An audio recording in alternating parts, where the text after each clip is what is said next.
Hi guys! Magandang araw! Ako si Crisaldo, ang inyong Crisalovers sa social media.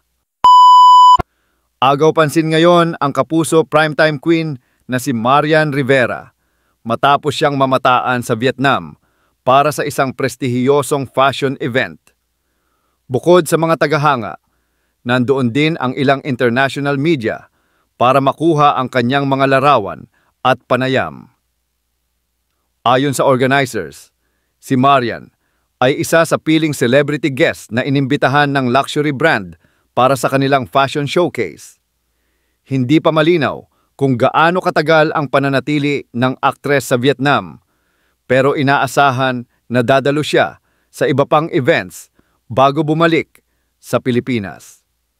Truly world-class beauty and elegance si Marian Rivera, patuloy na kinikilala sa international stage. Dumating ngayong araw sa Vietnam si Marian Rivera para dumalo sa isang exclusive fashion show ng Haute Couture. Eleganteng-elegante ang aktres sa kanyang suot na puting gown at agad siyang sinalubong ng mainit na suporta mula sa mga Vietnamese fans. Bukod sa mga tagahanga, nandoon din ang ilang international media para makuha ang kanyang mga larawan at panayam. Ayon sa organizers, si Marian ay isa sa piling celebrity guest na inimbitahan ng luxury brand para sa kanilang fashion showcase. Dito mismo sa Hanoi, Vietnam ginanap ang event kung saan naging sentro ng atensyon si Marian Rivera. Hindi lang mga Pilipino, kundi maging mga Vietnamese fans ay excited na masilayan ang kapuso queen.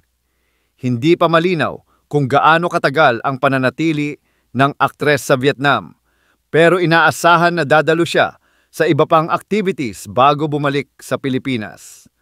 From the Philippines to Vietnam, patunay lamang na walang hangganan ang ganda at karisma ni Marian Rivera.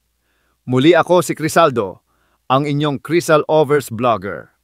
Please don't forget to like, comment, and share. Maraming salamat!